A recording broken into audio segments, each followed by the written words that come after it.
Olá, bom dia. Oi, bom dia. Quarta-feira, 23 de maio. Acompanhe as notícias desta edição do Jornal Visual. Você vai conhecer exemplos que podem resultar na produção de energia renovável. O tráfico internacional de pessoas movimenta cerca de 32 bilhões de dólares por ano. E ainda, as notícias do esporte. O Jornal Visual começa agora, o único em rede nacional que você assiste em Libras. Uma estatística alarmante. O tráfico internacional de pessoas movimenta cerca de 32 bilhões de dólares por ano. No Brasil, o estado de Goiás lidera o ranking. Seu João Felipe luta há mais de 17 anos para evitar que mulheres sejam traficadas para fim de exploração sexual no exterior.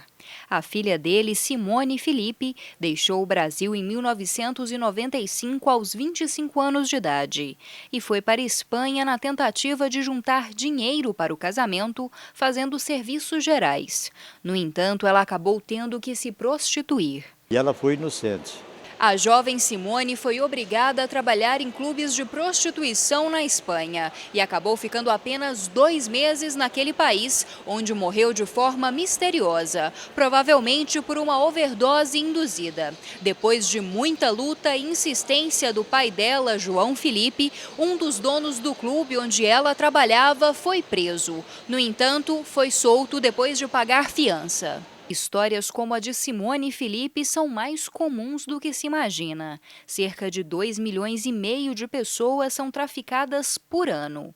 Pelo menos 1 milhão delas para fim de exploração sexual. Mais de 75 mil brasileiros são vítimas do tráfico internacional de pessoas.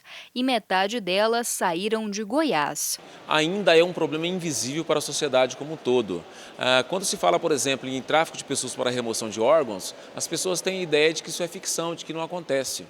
E está acontecendo de uma forma muito mais agressiva ainda de tráfico de pessoas. Os traficantes têm levado mães solteiras para o exterior, assumido a paternidade dessas crianças e, chegando no destino, têm removido os órgãos das crianças e colocado as mães em situação de exploração sexual. Mas a maioria das pessoas acredita que isso ainda é imaginação, que isso não acontece, é coisa de filme. Aqui no Rio, exemplos que podem resultar na produção de energia renovável.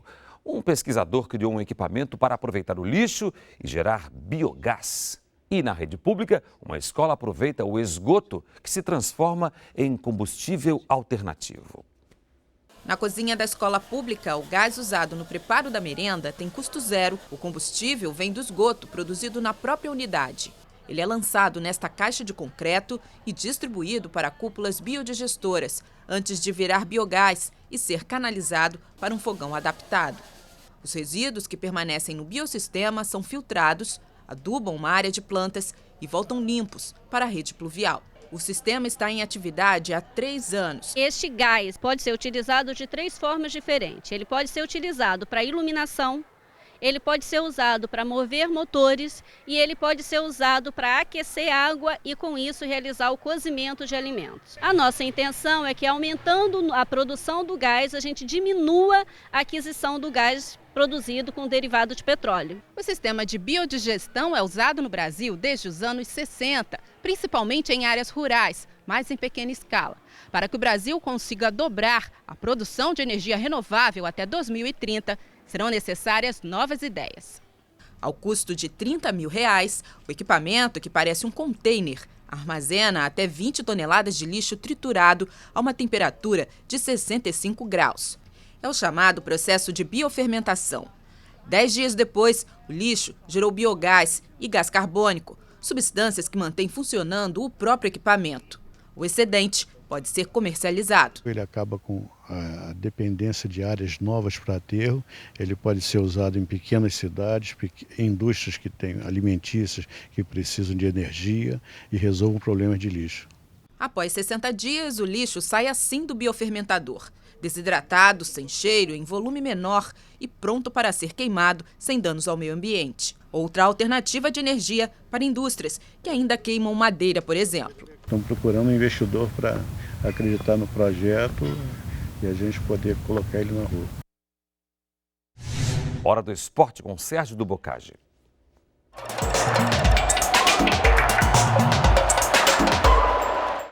Bom dia! Começou o Campeonato Brasileiro, mas como nos anos anteriores, boa parte dos clubes está mais interessada em outras competições. Na Copa Libertadores, que vale uma vaga no Mundial de Clubes, e na Copa do Brasil, que vale uma vaga na Libertadores do ano que vem. Dos 20 times que disputam o Campeonato Brasileiro, 10 entraram em campo no último fim de semana com times mistos, o que é uma pena. Desvaloriza a principal competição do país. Mas hoje e amanhã, esses 10 times vão a campo com força máxima, disputando vaga na fase semifinal.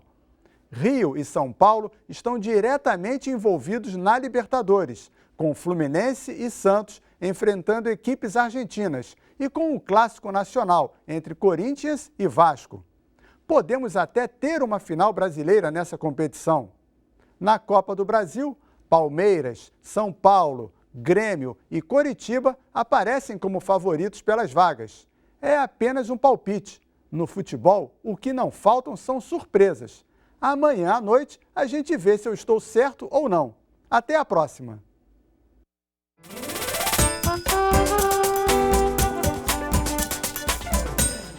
Ciúme, carinho, afinidade, atração. Hoje você aprendeu mais 4 sinais. Vamos revisar? Ciúme, carinho, afinidade,